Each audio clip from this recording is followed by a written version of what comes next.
सभी विद्यार्थियों को नमस्कार। आपके अपने इस YouTube चैनल पर आपका स्वागत है, अभिनंदन। हाँ तो विद्यार्थियों, आज हम राजनीति विज्ञान विषय के अंतर्गत कक्षा 12th से एक पाठ पढ़ने जा रहे हैं।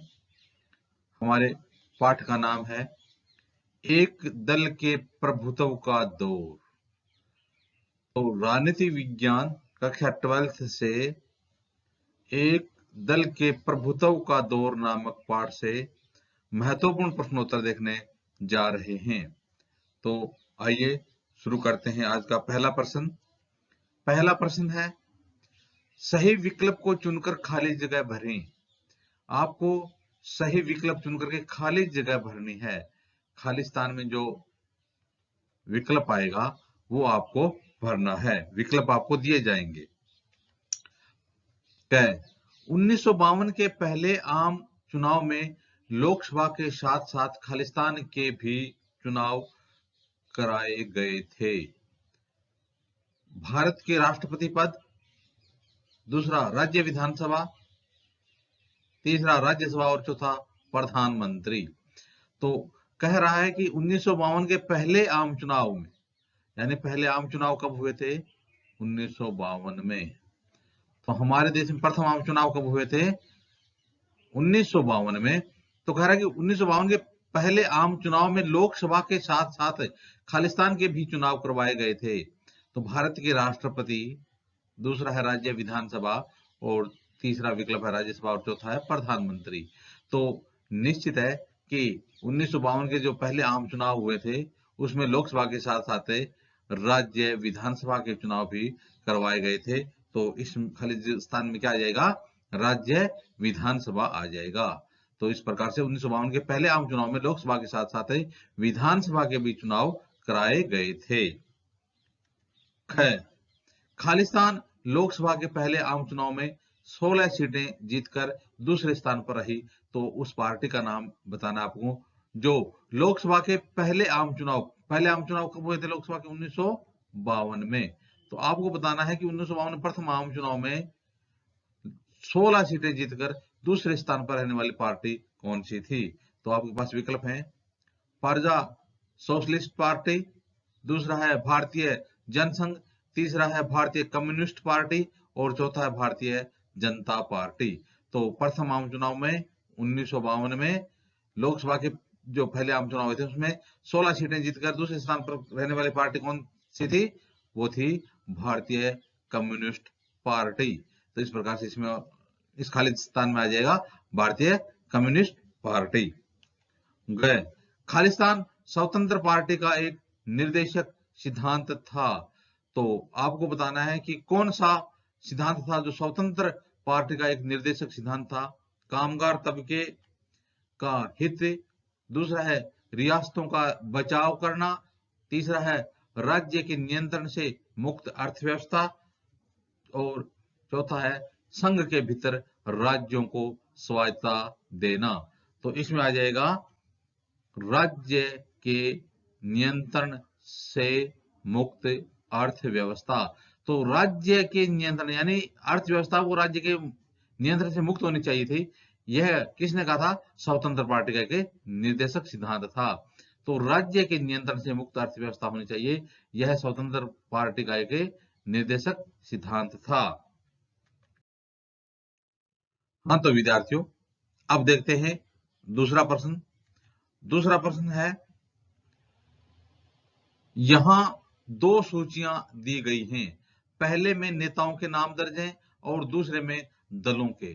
तो यानी जो पहली सूची है उसमें जो नेता हैं उन नेताओं के नाम हैं, और जो दूसरी सूची है उसमें जो दूसरे में दलों के नाम हैं।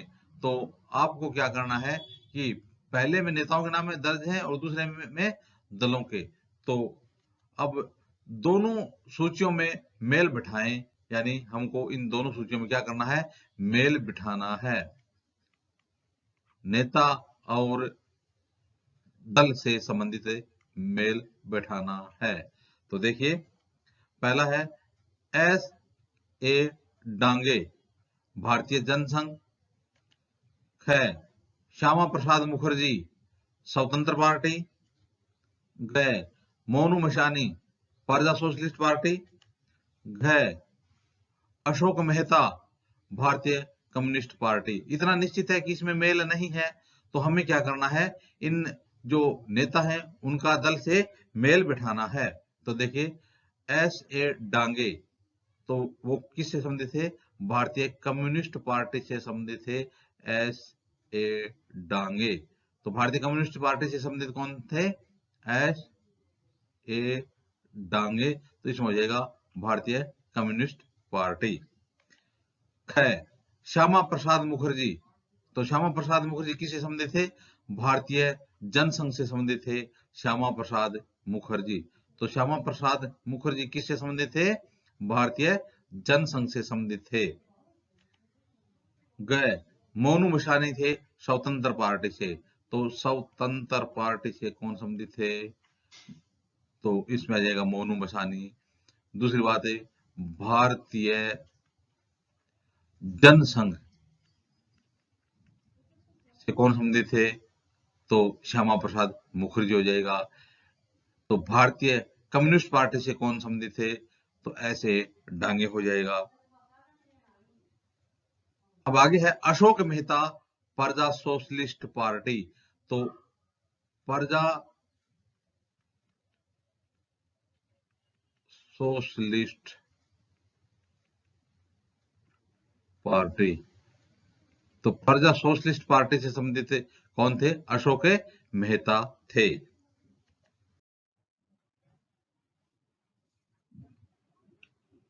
हाँ तो विद्यार्थियों, अब देखते हैं तीसरा प्रश्न। तीसरा प्रश्न है एकल पार्टी के प्रभुत्व के बारे में यहाँ 4 बयान लिखे गए हैं। प्रत्येक के आगे सही या गलत का चिन्ह लगाएं। तो एकल पार्टी का जो प्रभुत्व होता है, तो यहां बताया गया है कि एकल पार्टी का जो प्रभुत्व होता है उसके बारे में 4 बयान दिए गए हैं।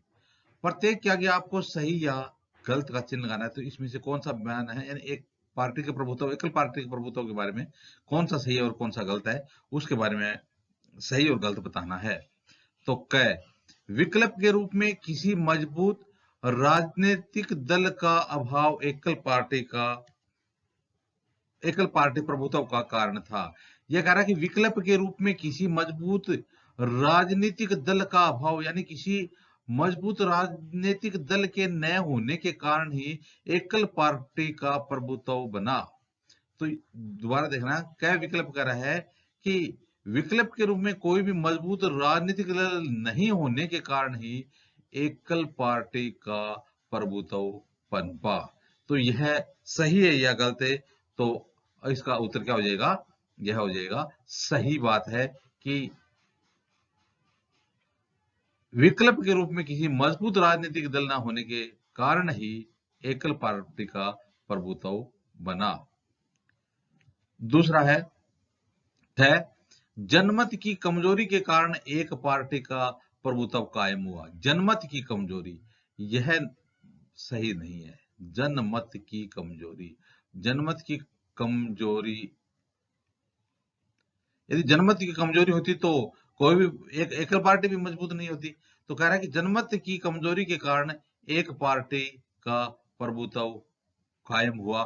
यह सही है या गलत है, तो यह हो जाएगा गलत हो जाएगा कि जनमत की कमजोरी के कारण एक पार्टी का प्रभुत्व कायम हुआ। ग एकल पार्टी प्रभुत्व का संबंध राष्ट्र के औपनिवेशिक अतीत से है। कह रहा है कि एकल पार्टी का जो प्रभुत्व है वो देश के औपनिवेशिक अतीत से है। तो अतीत की घटना, यह बात सही है कि एकल पार्टी यानी औपनिवेशिक काल से ही जो एकल पार्टी का प्रभुत्व था वो बना हुआ था। तो यह हो जाएगा सही, तो इसका आ जाएगा सही। घ एकल पार्टी प्रभुत्व से देश में लोकतांत्रिक आदर्शों के अभाव की झलक मिलती है। कह रहा है कि एकल पार्टी प्रभुत्व से देश में लोकतांत्रिक आदर्शों के अभाव की झलक मिलती है। नहीं, यह ज़रूरी नहीं है कि एकल पार्टी का प्रभुत्व होगा, वहाँ लोकतांत्रिक आदर्शों की कमी आएगी, तो यह क्या हो जाएगा? यह गलत हो जाएगा। तो इस प्रकार से हमने आज के पाठ के प्रश्नोत्तर देखे। तो विद्यार्थियों, आगे आने वाले समय में भी हम इसी प्रकार से अन्य पाठों के प्रश्नोत्तर देखते रहेंगे। आप भी अपने इस YouTube चैनल के साथ बने रहना।